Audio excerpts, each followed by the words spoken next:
All right, chat. So we just briefly touched on the Supreme Court case in regards to the ban on gender affirming care for minors. We touched on it briefly in a previous segment, but I want to kind of go into this a little bit more.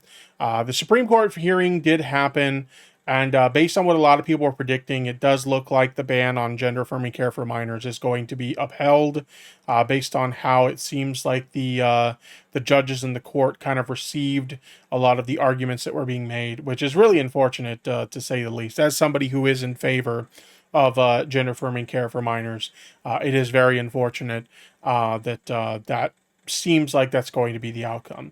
But I wanted to kind of dive into this article a little bit and kind of share some of the updates. Supreme Court seems likely to uphold ban on gender affirming care.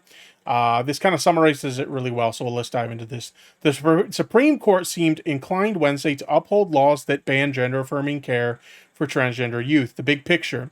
Medical authorities in the U.S. largely agree that treatments like puberty blockers and hormone therapy are safe, but the court's conservative justices indicated they do not want to overrule state laws banning them from children. Okay? It says, driving the news. The court heard oral arguments Wednesday over a Tennessee law that bans gender affirming care for minors. Roughly half of the states have similar laws on the books. The central question before the court is whether Tennessee is simply regulating the practice of medicine or discriminating on the basis of sex. If it's the latter, the state would have to clear a much higher legal bar to defend its law. Three key conservative votes, Chief Justice John Roberts and Justices Amy Coney Barrett and Brett Kavanaugh, all seem to come down on Tennessee's side. Kavanaugh cited medical disagreements and tight regulations in Europe, arguing that the science on gender affirming care is unsettled and that the court should not constitutionalize the issue. Of course, he doesn't want them to constitutionalize it, because if they completely throw out the Constitution, then he's more likely to have his arguments on this particular issue represented pretty much. But for us to come in and choose one side of that, knowing that either way people are going to be harmed, there's no perfect way out, he said.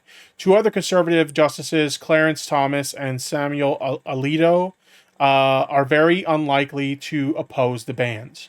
The intrigue. Just 4 years ago, the court ruled that firing trans workers because they are trans is a form of illegal sex discrimination. Advocates argue that the same logic should be applied to healthcare. I agree. Justice Neil Gorsuch, a Trump appointee, wrote the majority opinion in the case, joined by Roberts and the court's liberals. Gorsuch did not ask any questions Wednesday, so there's no way to know whether he thinks the two cases are aligned. Even if he is inclined to side with the families challenging Tennessee's law, he would need to bring along at least one other conservative justice to achieve a majority. But yes, oral arguments are an indication of how the justices are thinking about a case, not a surefire prediction of how they will ultimately rule. Okay, so that's kind of like what we've learned based on the arguments that were made in the court and the responses given by the judges, etc., etc.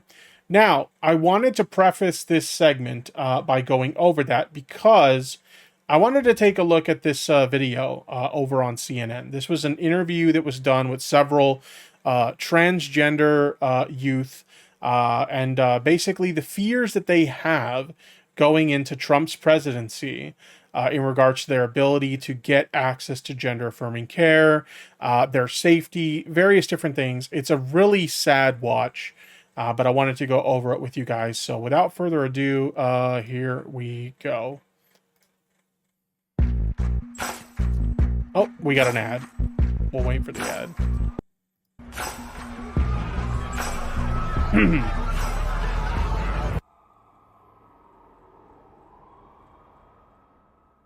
What concerns have you had about speaking out? That I'm gonna be like... Okay, let me run it back real quick. Here we go. What concerns have you had about speaking out? That I'm gonna be like murdered. Like one day I'm gonna be walking down the street and somebody's gonna come up and like shoot me or something. That's a really scary thing to be worrying about it. What kind of world do we live in where a child is worried about being murdered because of their identity? Like, you know, the right's always talking about how, like, their concerns about, supporting trans kids or whatever comes down to the safety of the child. We're only 15 seconds into this interview, and we're hearing a child talk about how they're concerned that they could be murdered because they're trans. And those are very real concerns to have. It's a very unfortunate thing that very frequently trans people are assaulted, or trans people are abused, or trans people are, unfortunately, murdered because of their identity. These are very common things that happen, unfortunately. And so this is a very real concern for someone like this to have. At 10 years old. Yeah, that should not be a worry. Michelle, what's going through your mind as you hear your daughter say this? It's just hard to hear her say that. And she asked me three questions after she heard who won the election. Are we gonna have to move? Are they gonna take me away from you? And am I not gonna be able to get my medicine? Yeah, that's what's so frustrating when you see people, go over this stuff. Like they see the election, and they see people genuinely getting upset about the results of the election, and they'll look at that and they'll say, "What's the big deal? It's just an election. It doesn't affect your life. Why do you care? Don't get that worked up about it." And I feel like the kind of people who make those kind of arguments, those are people who their lives won't be affected by this stuff. But there are people whose lives do get affected by this stuff. Try telling that to a woman who can't get access to an abortion now because Trump got elected, and we're likely not going to get the rights to women having abortions again moving forward. And keep in mind, that's not just women having abortions because they just don't want to give birth to a child. That's women who need abortions for medical reasons as well. Maybe they have an ectopic pregnancy or something like that where their life is literally in danger. And as a result, they need an abortion in order to, save their own damn life. That affects those situations as well. We've literally seen situations in Texas where, because of the laws in regards to abortions there, women have died because they legally can't get an abortion in that state, okay? These are very real concerns. In this specific situation, we're talking about trans people who are worried that they may not be able to get access to the gender-affirming care that is a very life-saving form of treatment for them, okay? There are people whose lives are going to be impacted by Donald Trump's presidency. This isn't just some nothing burger issue that, you shouldn't be so upset about this. There's a reason why these people are upset about this. Frightening. We've seen Republicans put a lot of money and energy into transgender issues. More than $200 million were spent this election cycle in anti-trans ads. What does that feel like to have? Do you see this? So many times I've seen people who aren't part of the, political space online, or who aren't like leftists or whatever. They'll look at these situations and they'll be like, why are people on the left always talking so much about trans people? Like, what's the obsession with trans people? And it's like, it's because of this. It's because of like what she just said. Conservatives are so fixated on taking the rights away from trans people. Like, that seems to be like the most important issue for them. Okay? Like, you look at like the average American, what are issues that are important to them when it comes to politics? They want to see their taxes get lowered. They want better access to health care.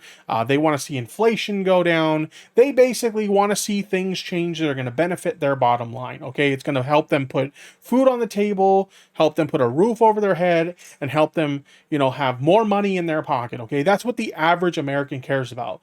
But when it comes to these like conservatives, like for some reason, they are hyper fixated on taking away the rights of trans people. So when I hear people go on and on and on about why does the left speak so much about the rights of trans people, this is why. This is literally why. Because conservatives won't shut the fuck up about it.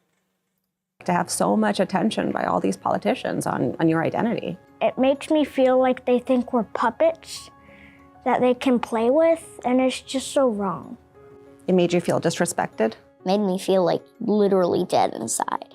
It's probably honestly the worst thing I've ever felt. I've heard transphobic politicians that say, no, you have the wrong gender, you're confused, honey. No, myself is a fact, not an opinion. And they don't get to decide that for me. I get to decide that for myself.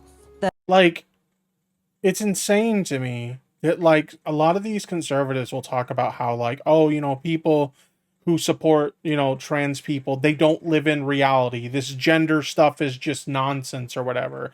It's not based on anything, you know, based in reality. Meanwhile, like, the science backs up the existence of trans people. The science backs up the existence of gender dysphoria. And the science backs up that the best treatment for things like gender dysphoria is gender affirming care. You know, things like hormone replacement therapy, things like, you know, supporting someone if they're going through like social transition or things of that nature. These types of, you know, gender affirming care, these things have been proven to help people with gender dysphoria, to alleviate their anxiety, to alleviate their depression. Some of them suffer from suicidality. If they get the proper access to gender affirming care that they need, that's been shown to alleviate that as well. These are things that have been proven, treatments that have been proven to help trans people. And they just want to strip that away just because, let's call it what it is. I know they won't say it the way they actually mean it, but let's call it what it is. They are being extremely hateful and bigoted towards trans people, and they don't want them to exist. Okay? They just don't want them to exist, so they're trying to strip their rights away. The Supreme Court is taking on a Tennessee law that is banning gender-affirming care for minors. So this is things like hormones, puberty blockers. Roughly 24 states have passed restrictions on gender-affirming care. It's clearly a big political issue, but I want to understand what gender-affirming care means for you. Why is this something that's important for your family? I don't know what kind of care my kids are going to need in the future, but I also believe in body autonomy and parental rights. And so my kids deserve access to the same life-saving care that other cisgender kids are receiving without. Exactly. And like the thing is, like, it's so funny because like gender affirming care doesn't just pertain to like trans kids. Okay? There are cisgender kids who need gender affirming care as well. Let's say, for example, you have a cisgender male who's very low in their testosterone levels. They'll get hormone therapy to raise those testosterone levels. Or maybe you have, you know, a cisgender male who's, you know, gone through puberty, but for whatever reason, their voice didn't develop in a way that, like, you know, most male voices develop, where like the tone gets a little bit lower and like the voice sounds deeper and stuff like that you would typically see with like a male voice. Maybe their voice doesn't develop that way. There are forms of gender affirming surgery that a male could get to address those kinds of things. So it's so funny to me to see like all this outrage about gender affirming care specifically for trans people. Meanwhile, cis people can get forms of gender affirming care as well, but nobody cares about that. There's no concern about that. That, for me, is very telling about what their actual intentions are here. Because if their concern was that, like, oh, people should just be happy with their own bodies and people should, you know, be comfortable in the bodies they were born in and stuff like that. If that was really what was like the priority for them, why are they not against these forms of gender affirming care for cis people, but they're against it for trans people? Okay? That's very telling to me. But anyway. Without politicians interfering. You want the choice. Yes. I think if politicians... Oh, but yeah, but the point that I was going to get at there is, like, what this really comes down to is this is, you know, the patient, in this case, these kids, and their parents going to a doctor and speaking to the doctor, going through all the diagnostic process or whatever to try and determine from their doctor what is the best course of action for receiving care for my child in this condition that they're dealing with. They're going through a diagnostic process just like with any other condition. And like, let's say, you know, they come like my child's very depressed, my child's very distressed, my child's dealing with these issues, like what's going on here? And they go through that diagnostic process, and the doctor comes to the conclusion, it looks like your child is suffering from gender dysphoria. You may have a transgender kid on your hands here. And in this case, this is the type of care that we suggest for this type of condition. Okay? This is a decision being made between a medical professional, the parent or guardian of the child, and the child themselves. Okay?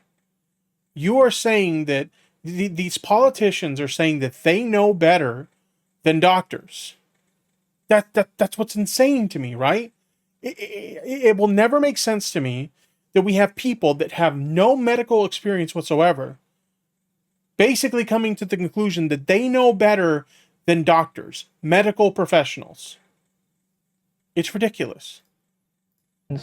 Really were in it for the kids' sake, then they would take the time and listen to what they have to say. I think that they would focus on real things like climate change instead of using our identities as a pawn just to get votes or just to stay in an office. Me and my family have spent a lot of our time going back and forth to our state capital in Arizona. The amount of times I've been disrespected, misgendered, dismissed just because of how young I am by these people who want to protect me. So all of you have traveled a very long way from... Can you imagine just like...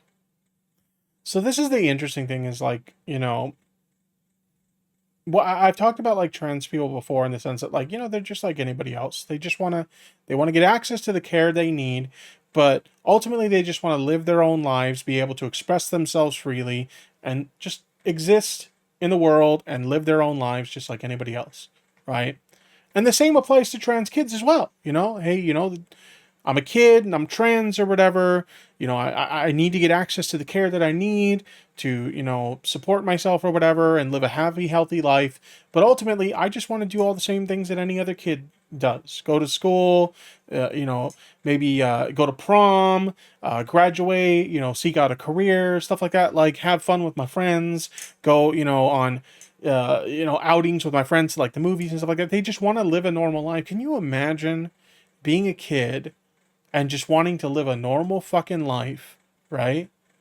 And like you're having to utilize your spare time to go speak to politicians and stuff like that about how like people are trying to take your rights away when all you want to do is just live a normal fucking existence.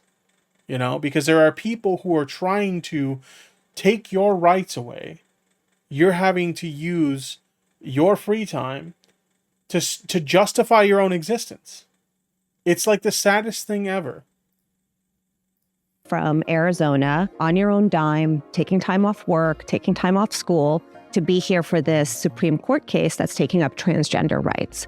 Why did you feel it was important to be here in DC and have your voices heard?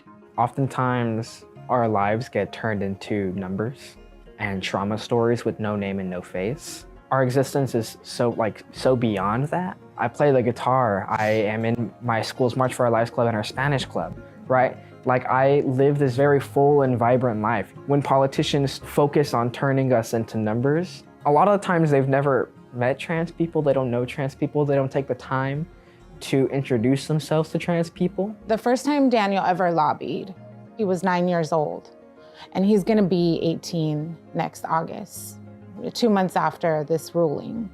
And so he will have spent a majority of his life defending his existence. And so See, that's what I'm talking about. It's like the saddest thing ever. You know, both for, you know, trans kids like these kids here and also trans adults. The fact that they just want to live a normal life and exist in this world just like anyone else, but they have to use so much of their time justifying their existence. No one should have to go through that. No one. So I just want Daniel and Violet and Dylan to live in a world that just lets them be, and in a world where they can be safe. I really worry that the rhetoric has gotten so bad. Yeah. Do you feel like it's affecting your childhoods that you have to fight for your right to exist? Absolutely. Because there's so many like racist, anti-trans people, that I should be a kid at school right now worrying about my own stuff and like not having to do this, yet Exactly. You should be free to have a normal childhood existence like any other kid in your age group. But instead, you're having to use so much of your time, as I mentioned before, trying to justify your existence to people who pretend to care about you when they actually don't give a fuck about you. This is so fucked up. my childhood is honestly kind of ruined. And that speaks to the suicide rate of trans youth. Like, this is real. This is serious. And we know that the statistics around the loss of life of Black and brown trans women is already high. Donald Trump has promised to roll back a lot of protections for transgender people. He has backed a national ban on gender-affirming care in this campaign, and now we're facing another 4 years with Trump back in the White House. I'm wondering how you are all coping with that reality. Jazz says the reason she is so well-spoken is because oppressed people often have to grow up faster since hard reality hits them earlier. Yeah, true. I mean, you really do have to grow and adapt at a much quicker rate than any, other person would have to, because, just like I mentioned before, these poor kids are having to justify their existence every single day. And it's just really sad to put any child through something like that. Not even just children, but to put anyone through that. No one should have to explain or justify their existence. I just don't want to think about what he's gonna do, like in Arizona where we all live and we're probably gonna live. Do you think it'll be harder to be a trans kid under President Trump? Yes, Absolutely. a lot harder. What do you hope will come as a result of you speaking out and making your voices heard? I wish people could see that our children are who they are and believe them and leave our families alone. Like, I would give anything to be a really boring PTA mom. And instead, I'm reading policy, like ways in which I can convince politicians to see my child as a full human being. I'm hopeful that we can just be normal children in a normal world where people don't judge us and where we can just be ourselves and shine like a star. Jeez. But yeah, it's really sad to see this kind of stuff, to see the kind of things that these kids have to go through. No kid should ever have to go through anything like that. So it's really unfortunate. But yeah, this is the reality of Trump's America. There's a lot of people, including kids like these kids here, who are their rights are at risk, and it's really sad to see things like that, obviously. And it's funny to me to hear conservatives talk about how the reason they're making the decisions they're making is because they're concerned about the safety of children. And meanwhile, as we heard in this interview here, these kids are concerned about their safety and their well-being. And it's at the hands of people who, they're lying, but they're claiming that they care about the safety of children. It's unbelievable.